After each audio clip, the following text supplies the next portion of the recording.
Sodium bicarbonate, sodium bicarbonate को क्या कहा जाता है? बेकिंग सोडा कहा जाता है। परमाणु बम नाविक विखंडन पर आधारित है। सोडियम बाइकार्बोनेट को क्या कहते हैं? बेकिंग सोडा कहते हैं। और आपका जो परमाणु बम जो है ये विखंडन पर आधारित होता है, नाविक विखंडन पर आधारित होता है। आरबीजी जो है आपका प्राइमरी कलर्स होता है, रेड, ग्रीन, ब्लू। कोवाल्ट 60 का उपयोग कैंसर रोग में रेडियो समस्थानिक स्वर्ण 198 के रूप में, 198 का उपयोग जो है रक्त कैंसर के उपचार में किया जाता है। कोवाल्ट 60 का उपयोग किस में करते हैं? कैंसर रोग में। और रेडियो समस्थानिक आपका गोल्ड जो है 198, गोल्ड 198 रेडियो आइसोटोप जो होता है इसका यूज़ करते हैं कैंसर के ट्रीटमेंट में, ठीक है। इसके अलावा जो है कैडमियम का नाविक रिएक्टर में श्रृंखला अभिक्रिया के नियंत्रक के रूप में उपयोग किया जाता है। आपका जो कैडमियम है उसको कंट्रोल के रूप में, चेन कंट्रोल रिएक्शन जो होते हैं, कंट्रोलर के रूप में कैडमियम का यूज़ करते हैं न्यूक्लियर रिएक्टर में श्रृंखला अभिक्रिया को नियंत्रित करने के लिए। कंट्रोल रॉड्स कौन सी होती हैं न्यूक्लियर रिएक्टर में? तो वो कैडमियम की रॉड्स होती हैं। कैडमियम की रॉड्स कौन सी क्या करती हैं? कंट्रोल का काम करती हैं, ठीक है, ताकि जो रिएक्शन हो रही है न्यूक्लियर रिएक्टर में वो कंट्रोल्ड फॉर्म में हो, क्योंकि अगर वो अनकंट्रोल्ड हो गई तो फिर वो वहाँ से एनर्जी जनरेट हो या ना हो लेकिन डिजास्टर जरूर जनरेट हो जाएगा, जैसे बोलेंगे हम न्यूक्लियर डिजास्टर, ठीक है। सूर्य तथा हाइड्रोजन बम किस पर काम करते हैं? ऊर्जा के संलयन की प्रक्रिया पर कार्य करते हैं, ठीक है। ऊर्जा संलयन की प्रक्रिया का उदाहरण क्या है? सूर्य और हाइड्रोजन बम। सूर्य और हाइड्रोजन बम किसका उदाहरण है? ऊर्जा संलयन प्रक्रिया का, ठीक है। क्योंकि हाइड्रोजन जो है, हाइड्रोजन में भी आपका हाइड्रोजन से हीलियम में कन्वर्ट होता है हाइड्रोजन बम में, और सूर्य में भी जो हाइड्रोजन है वो हीलियम में कन्वर्ट हो रहा है और इसी की वजह से एनर्जी जनरेट हो रही है। यहाँ पर जो है फ्यूजन हो रहा है, और ठीक है, यहाँ पर फ्यूजन हो रहा है हाइड्रोजन का, जिससे कि आपका हीलियम बन रहा है।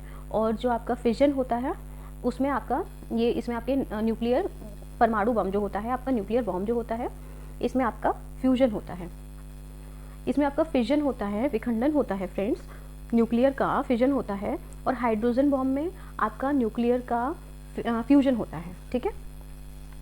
वायरस जनित रोग आपके कौन कौन से हैं? एड्स है, डेंगू है, पोलियो है, चेचक है, पीलिया है, रेबीज है, ठीक है।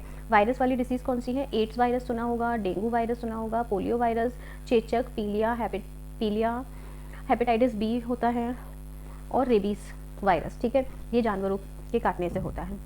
जीवाणु जनित रोग कौन से हैं आपके? तपेदिक बोले तो 6 रोग, टीबी, प्लैग, डिप्टीरिया, कोड़, कुष्ठ रोग, मोतीझरा, टिटनेस, निमोनिया, हैजा आदि, ठीक है। बैक्टीरिया वाले डिसीज कौन से हैं? आपका टीवी है, प्लैग है, डिप्टीरिया है, कोड़ है, मोतीझरा है, टिटनेस है, निमोनिया, हैजा, ये आपके बैक्टीरिया वाले डिसीज हैं। फिर आता है आनुवंशिक रोग, इसमें है आपका हीमोफीलिया, मंगोलिज्म, वर्णांधता। आपके जो हेरिडेटरी डिसीज़ हैं वो आपकी कौन सी है? हीमोफीलिया है, मंगोलिज्म है, और वर्णांधता है। वर्णांधता जो होता है इसमें आपको कलर्स आइडेंटिफाई करने में दिक्कत होती है। मंगोलाइज्म में आप जो है हाइट छोटी रह जाती है, और आपका जो हीमोफीलिया, इसमें कुछ और भी होता है फ्रेंड्स, मंगोलिज्म में मुझे अभी याद नहीं आ रहा है। और हीमोफीलिया में क्या होता है कि आपके ब्लड क्लॉटिंग नहीं होती है, रक्त का थक्का नहीं जमता है, जिससे क्या होता है कि अगर चोट लग जाती है तो खून लगातार बहता रहता है, जिससे कि डेथ हो जाती है।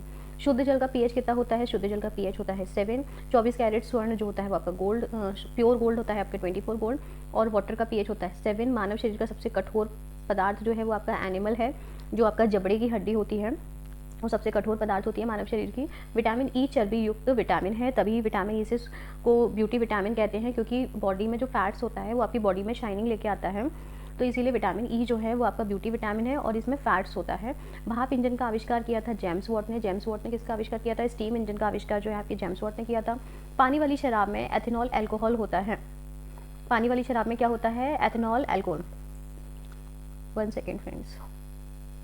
एथेनॉल एल्कोहल किस में होता है? पानी वाली शराब में होता है। मानव का तापमान 310 केल्विन या 36.9 डिग्री सेंटीग्रेड होता है। देखिए 36.9 याद करना बहुत इजी है, 3 का टेबल पढ़ लो बन जाएगा, ठीक है। 3 1 3 2 3 3 था, और 310 केल्विन याद होगा ही।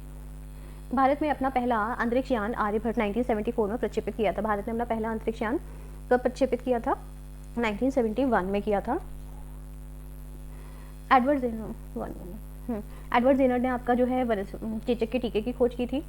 आम का वनस्पति नाम जो है, ये जो मेनेंजीफेरा इंडिका है, आम का वनस्पति नाम क्या है? मैरेंजी फेरा indica. Carbon dioxide gas green house प्रभाव सबसे ज़्यादा योगदान करती है। जो आपका ग्लोबल वार्मिंग है, नहीं, ग्रीन हाउस इफेक्ट है, उसमें कार्बन डाइऑक्साइड सबसे ज़्यादा रिस्पॉन्सिबल है। त्वचा के कैंसर के लिए जो है यूवी रेज रिस्पॉन्सिबल होती हैं, पराबैंगनी किरणें रिस्पॉन्सिबल होती हैं। तंत्रिका कोशिका मानव शरीर की सबसे बड़ी कोशिका है। जो आपकी नर्वस सेल्स होती हैं ये आपके शरीर की सबसे बड़ी कोशिका होती हैं। महाधमनी मानव शरीर की सबसे बड़ी धमनी है, जिसे आपकी पिट्यूटरी ग्लैंड नहीं, पल्मोनरी आर्टरी बोलते हैं। महाधमनी आपकी सबसे बड़ी धमनी है। और आपकी जो मानव शरीर में सर्वाधिक मात्रा में पाया जाने वाला पदार्थ है, जो आपकी बॉडी में 60 से 70% मिलता है, वो है वाटर। ह्यूमन बॉडी में सबसे ज़्यादा पाए जाने वाले पदार्थ है वाटर, जो आपकी बॉडी का 60 से 70% पार्ट होता है। शुक्राणु मानव शरीर की सबसे छोटी हड्डी कोशिका होते हैं। शुक्राणु जो होते हैं, स्पर्म जो होते हैं, जो मेल रिप्रोडक्टिव जर्म्स होते हैं, ये जो है आपके शरीर की सबसे छोटी कोशिका होते हैं। ये नर जनन कोशिका होती हैं, ये मेल रिप्रोडक्टिव सेल्स होती हैं। एड्रिनल हार्मोन को करो या मरो हार्मोन भी कहा जाता है। एड्रिनल हार्मोन जो है ये आपके एड्रिनल ग्लैंड से रिलीज़ होता है। ये जो आपकी किडनी रहती है और इन्हीं किडनी के ऊपर यहाँ पर एड्रिनल ग्लैंड होती है, ठीक है। यहाँ से एड्रिनल हार्मोन निकलता है। जब भी कोई इमरजेंसी कंडीशन आती है आपकी बॉडी के ऊपर, तो ये हार्मोन रिलीज़ होता है, जिससे आपका बीपी वगैरह कंट्रोल होता है। आपका हार्ट स्पीड में पंप करता है ताकि ब्लड इजीली पूरे में फ्लो हो जाए। इसको लड़ो उड़ो हार्मोन भी कहते हैं। इंग्लिश में क्या बोलते हैं इसको, फाइट एंड फ्लाइट कहते हैं। करो या मरो हार्मोन भी कहते हैं इसको। और जो है आपका हाइपोथैलेमस ग्रंथि को सुपर मास्टर हेड मास्टर ग्रंथि कहा जाता है। किसको, हाइपोथैलेमस ग्लैंड को, क्योंकि ये बहुत ज़्यादा इंपॉर्टेंट होती है बॉडी के लिए। तो इसको मास्टर नहीं, इसको सुपर मास्टर ग्रंथि कहा जाता है। किसको, हाइपोथैलेमस ग्रंथि को सुपर मास्टर हेड मास्टर ग्रंथि कहते हैं। और आपकी पिट्यूटरी को मास्टर ग्लैंड कहते हैं। जबड़े की हड्डी जो है ये सबसे मजबूत होती है, मैंने आपको भी बताया था। जैसे एनिमल होती है ये। मानव शरीर की सबसे छोटी हड्डी जो है ये स्टेपीज़ है, जो आपके कान में पाई जाती है। सबसे लंबी हड्डी जो है ये आपकी फीमर है, जो आपकी जांग में पाई जाती है। 4 डिग्री सेंटीग्रेड पर तापमान, जल का जो डेंसिटी होती है, घनत्व होता है, वो मैक्सिमम होता है, ठीक है। 4 डिग्री सेंटीग्रेड पर वाटर का जो डेंसिटी है वो कैसा होता है, मैक्सिमम होता है। बॉक्साइड एल्यूमिनियम का मेन ओर है। बॉक्साइड एल्यूमिनियम का प्रमुख खनिज है। रुधिर की कमी से एनीमिया रोग होता है। एनीमिया डिसीज़ आप सभी को पता होगा, ये फीमेल और बच्चों में बहुत ज़्यादा पॉपुलर होती है। तो ये खून की कमी की बीमारी है।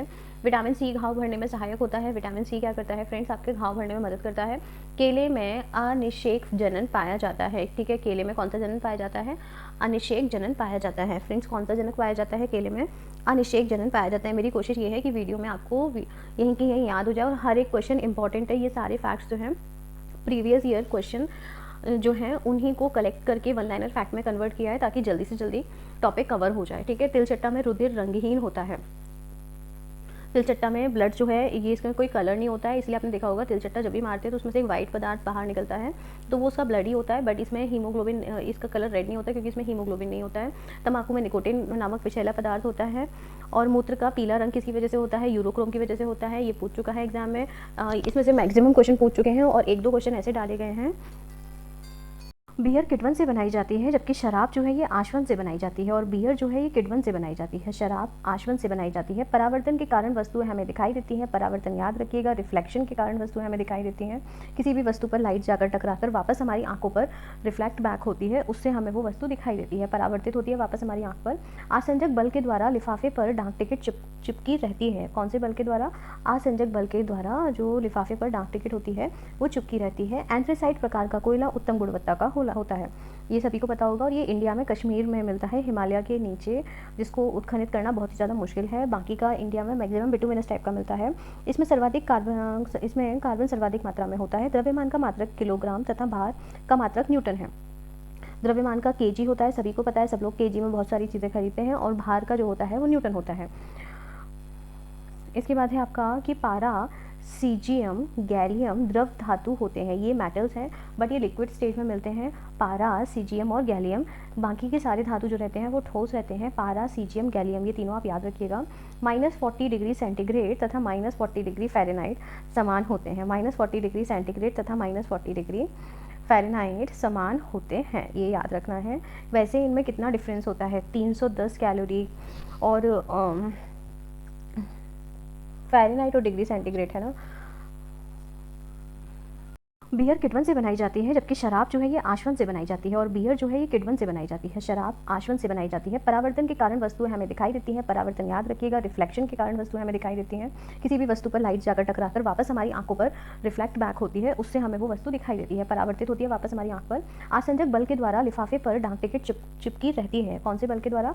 आसंजक बल के द्वारा जो लिफाफे पर डाक टिकट होती है वो चिपकी रहती है। एंथ्रेसाइट प्रकार का कोयला उत्तम गुणवत्ता का होता है, ये सभी को पता होगा, और ये इंडिया में कश्मीर में मिलता है, हिमालय के नीचे, जिसको उत्खनित करना बहुत ही ज़्यादा मुश्किल है। बाकी का इंडिया में मैक्सिमम बिटुमिनस टाइप का मिलता है। इसमें कार्बन सर्वाधिक मात्रा में होता है। द्रव्यमान का मात्रक किलोग्राम तथा भार का मात्रक न्यूटन है। द्रव्यमान का केजी होता है, सभी को पता है, सब लोग केजी में बहुत सारी चीज़ें खरीदते हैं, और भार का जो होता है वो न्यूटन होता है। इसके बाद है आपका कि पारा, सीजियम, गैलियम द्रव धातु होते हैं, ये मेटल्स हैं बट ये लिक्विड स्टेज में मिलते हैं। पारा, सीजियम और गैलियम, बाकी के सारे धातु जो रहते हैं वो ठोस रहते हैं। पारा, सीजियम, गैलियम, ये तीनों आप याद रखिएगा। -40 डिग्री सेंटीग्रेड तथा -40 डिग्री फ़ारेनहाइट समान होते हैं। -40 डिग्री सेंटीग्रेड तथा -40 डिग्री फ़ारेनहाइट, 40 डिग्री सेंटीग्रेड तथा -40 डिग्री फ़ारेनहाइट समान होते हैं। सोयाबीन में सर्वाधिक मात्रा में क्या पाया जाता है फ्रेंड्स? प्रोटीन पाया जाता है। प्रोटीन की कमी से क्वासियोलकर और मेरास्मस रोग हो जाता है। सोडियम स्वतंत्र अवस्था में जल उठता है, अतः इसे केरोसिन में रखा जाता है। सफ़ेद फॉस्फोरस को पानी में रखा जाता है। चांदी, और जहाँ तक मुझे याद आ रहा है फ्रेंड्स, तो केरोसिन में सोडियम को रखा जाता है, और एक और चीज़ को रखा जाता है, मुझे जस्ट अभी स्लिप हो गया माइंड से। फिर है आपका कि पोटेशियम है शायद वो, जिसको केरोसिन में रखा जाता है, और सफ़ेद फॉस्फोरस को पानी में रखा जाता है। चांदी विद्युत को का सर्वोत्तम चालक होता है। पृष्ठ तनाव के कारण पानी की बूंदें गोल होती हैं। राष्ट्रीय विज्ञान दिवस कब मनाया जाता है? 28 फरवरी को मनाया जाता है। ये किसके सम्मान में 28 फरवरी को मनाया जाता है? आप कमेंट करके बताओगे। Carbon dioxide gas green house प्रभाव के लिए उत्तरदायी है। ओजोन मंडल पराबैंगनी किरणों को अवशोषित कर लेता है, जिससे क्या होता है, ये यूवी रेज अर्थ पर नहीं आती हैं, और जो ह्यूमन लाइफ है, लिविंग ऑर्गेनिज्म है, उनको यूवी रेज से होने वाले डिसीज और प्रॉब्लम्स नहीं होते हैं। कार्बन डाइऑक्साइड का प्रयोग आग बुझाने के लिए किया जाता है। पहला हृदय प्रत्यारोपण क्रिश्चियन बेनार्ड ने किया था। भारी जल परमाणु भट्टी में मंदक के रूप में प्रयुक्त होता है। एबी रुधिर वर्ग मानव का सर्वात्रिक ग्राही, मतलब सीधी बात यह है कि एबी ब्लड ग्रुप जो है वो सबसे ज़्यादा एक्सेप्टर है, सर्वात्रिक ग्राही है, और ओ ब्लड ग्रुप है ये यूनिवर्सल डोनर है, मतलब ये सबको ब्लड डोनेट कर सकता है। ओजोन मंडल में छिद्र के लिए उत्तरदायी गैस क्लोरोफ्लोरोकार्बन है। ओजोन मंडल में जो आपकी कौन सी गैस है? क्लोरोफ्लोरोकार्बन है। ये किसके लिए उत्तरदायी है? ओजोन लेयर में जो होल हुआ है, जो छेद हुआ है ओजोन मंडल में, उसके लिए उत्तरदायी है आपकी क्लोरोफ्लोरोकार्बन गैस। ये फ्रिज में, एसी में यूज़ होती है। प्रथम भारतीय वैज्ञानिक जगदीश चंद्र बसु ने विश्व में लघु तरंग रेडियो का आविष्कार किया था। जगदीश चंद्र बसु ने लघु तरंग रेडियो का आविष्कार किया था। ये ऐसे फर्स्ट इंडियन साइंटिस्ट हैं। कंप्यूटर के निर्माण में सिलिकॉन की आवश्यकता होती है। कारखानों से निकलने वाले प्रदूषित धुएं से अस्थमा यानी कि दमा रोग होता है। रिक्टर स्केल का प्रयोग किसके लिए किया जाता है? भूकंप मेजर करने के लिए किया जाता है, जो अभी हाल फिलहाल टर्की में आया है। रिक्टर स्केल का प्रयोग भूकंप को मापने के लिए अनियंत्रित औद्योगिकीकरण से अम्ल वर्षा होती है। अम्ल वर्षा में क्या क्या होता है? नाइट्रस और सल्फर डाइऑक्साइड की वजह से होती है एसिड रेन, अम्ल वर्षा। आमतौर से श्वसनीय स्रोत रोग पेशी खिंचाव की दशाओं से संबंध होता है। आमतौर से जो आपका श्वसनीय स्रोत होता है, ये जो हमारी मस्कुलर स्ट्रेचिंग होती है, पेशीय खिंचाव है, उसकी वजह से होता है। भौतिक परिवर्तन से पदार्थ के भौतिक गुणों में परिवर्तन होता है। यह परिवर्तन अस्थायी एवं उत्क्रमणीय होता है। जो आपका फिजिकल चेंज होता है, ये क्यों होता है? जो फिजिकल क्वालिटीज़ हैं उनमें जब चेंज होता है, इस वजह से आपकी किसी भी सब्सटेंस का फिजिकल चेंज होता है। और फिजिकल चेंज जो रहता है आपका, ये टेम्प्रेरी होता है, और जो है इसको रिवर्स किया जा सकता है। एग्जाम्पल के लिए, जैसे पानी से वाटर, जैसे कि बर्फ़, पानी से आपने बर्फ़ बनाया तो बर्फ़ से आप वापस पानी बना सकते हो, लेकिन अगर ये केमिकल चेंज होता तो ये टेम्प्रेरी ना होकर के परमानेंट होता, और इसको रिवर्स नहीं किया जा सकता था। जैसे कि अगर आपने दूध से दही बना दिया है, या फिर आपने कुछ और बनाया है, तो अगर उसमें केमिकल चेंज हो गए तो अब वो वापस नहीं हो सकता है। यदि किसी बल्ब पर 100 वाट तथा 220 वोल्ट लिखा है, तो इसका तात्पर्य है कि बल्ब 220 विभवांतर पर प्रयुक्त करने पर 100 वाट शक्ति व्यय करेगा, अर्थात 1 सेकंड में 100 जूल ऊर्जा खर्च होगी। फ्रेंड्स, हमारे बस 20 क्वेश्चन और बचे हैं, फिर हमारे आज के 100 क्वेश्चन कंप्लीट हो जाएंगे साइंस के। तो यदि किसी बल्ब पर 100 वाट तथा 220 वाट लिखा है, तो इससे ये मतलब है कि बल्ब जो है वो 220 विभवांतर पर प्रयुक्त करने पर 100 वाट शक्ति व्यय करेगा, अर्थात 1 सेकंड में 100 जूल ऊर्जा खर्च होगी। विद्युत ऊर्जा को किलो वाट घंटा में मापा जाता है। जो इलेक्ट्रिक करंट होता है उसको किस में मेज़र करते हैं? किलो वाट घंटा में मेज़र करते हैं। और 1 किलो वाट घंटा को एक यूनिट कहते हैं। 1 किलो वाट घंटा 1000 वाट छोड़ो, इतना डिटेल में नहीं पूछेगा। फ्यूज तार एक पतला तार होता है जो अल्प गलनांक और कम प्रतिरोध वाला होता है। ये टिन और शीशे का बना होता है, शीट का बना होता है। शीट इसकी ट्रिक है याद करने की, फ्यूज़ वायर को याद करने की, ठीक है। मतलब इसका मेल्टिंग पॉइंट बहुत लो होता है और रेजिस्टेंस बहुत हाई होता है, जिससे कि अगर कभी भी हाई वोल्टेज आता है तो तुरंत ब्रेक हो जाता है। उससे जो हाई वोल्टेज है वो अदर अप्लायंसेज में नहीं जाता है और उनको वो बच जाते हैं फ्यूज़ होने से, ठीक है। फिर आता है आपका टेलीफोन, टेलीग्राफ, विद्युत घंटी तथा विद्युत क्रेन विद्युत धारा के चुंबकीय प्रभाव पर कार्य करते हैं, ठीक है। ये आपके मैग्नेटिक इफेक्ट पर वर्क करते हैं। टेलीफोन, टेलीग्राफ और जो आपकी विद्युत घंटी और विद्युत क्रेन है, ठीक है। हीटर प्लेट जो है ये पीओपी की बनी होती है, चीनी मिट्टी के मिश्रण से बनी होती है, पीओपी और चीनी मिट्टी के, जो कि आपके विद्युत के कुचालक होते हैं। हीटर में तापन तंतु जो नाइक्रोम होता है, कैलोराइट, क्रोमेल आदि से बना हुआ प्रयुक्त होता है। जो उसका तंतु होता है वो नाइक्रोम, मतलब जो हीटर की स्प्रिंग होती है वो आपके नाइक्रोम, कैलोराइट और क्रोमेल इनसे बना होता है। मेनली नाइक्रोम ज़्यादा पूछा जाता है एग्जाम में।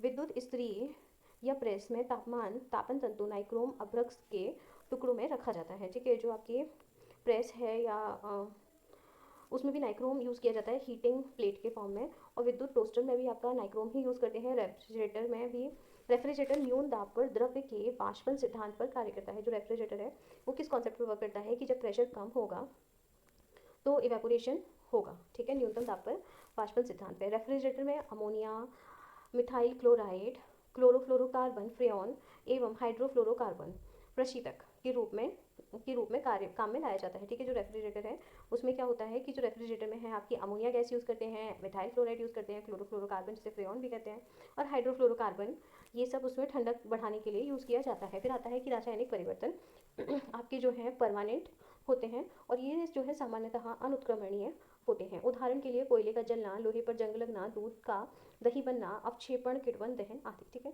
जो आपके केमिकल चेंज है, मैं आपको पहले एग्जांपल दे चुकी थी, दूध से दही का बनना, कोयले का जलना, अगर कोयला जल जाएगा तो फिर राख बनेगा। लोहे में अगर जंग लगेगी तो उसमें ऑक्सीडेशन हो जाता है, आयरन ऑक्साइड बनता है फिर उसका। और अवक्षेपण, किण्वन दहन, ये सब फर्मेंटेशन है, ये सब केमिकल रिएक्शन के एग्जाम्पल हैं। बस फ्रेंड हमारे लास्ट 2 क्वेश्चन है, फिर आज के 100 कंप्लीट हो जाएंगे, क्योंकि आज जो है वो सीक्वेंस चेंज था क्वेश्चन में बीच बीच में, बट मैंने 100 काउंट करके आपका 176 तक आपके 100 क्वेश्चन हो जाएंगे। घरों में भेजी जाने वाली प्रत्यावर्ती धारा की वोल्टता जो है वो 220 वोल्ट तथा फ्रिक्वेंसी जो है आवृत्ति है वो 50 चक्र प्रति सेकेंड या हर्ट्ज होती है, ठीक है। ये थोड़ा सा याद रखना कि जो हमारे आसपास और के साइंस होता है ना, उससे ये क्वेश्चन आ जाते हैं कि घरों में जो है वो कितना वोल्टेज आता है, तो वो 220 वोल्ट आता है और फ्रिक्वेंसी कितनी रहती है, 50 रहती है। घरों में लगे विद्युत उपकरण जैसे बल्ब, पंखा, दूरदर्शन, हीटर, रेफ्रिजरेटर आदि को सामान्य क्रम में लगाया जाता है। इनको जो है सीरीज़ क्रम में लगाया जाता है, ना कि पैरेलल क्रम में लगाया जाता है, ताकि अगर एक का हमने पावर ऑफ भी किया है तो दूसरे अप्लायंसों से कोई फर्क नहीं पड़ेगा। और कभी अगर हाई वोल्टेज आता है तो ऐसा नहीं है कि सारे के सारे अप्लायंस एक साथ में फ्यूज़ हो जाए। ओके फ्रेंड्स, आज के हमारे 200 क्वेश्चन कंप्लीट होते हैं। इससे पहले पार्ट में मैंने 100 क्वेश्चन कराए थे, ये सेकंड पार्ट में 100 क्वेश्चन हो रहे हैं सुपरफास्ट सीरीज़ के। इस तरीके से हमने 200 साइंस के क्वेश्चन कंप्लीट कर लिए हैं बहुत कम से कम टाइम में। Thank you so much. Please मुझे मोटिवेट करने के लिए लाइक, शेयर, सब्सक्राइब कीजिएगा। और ये सारे क्वेश्चन एग्जाम में आए हुए ही हैं, ठीक है।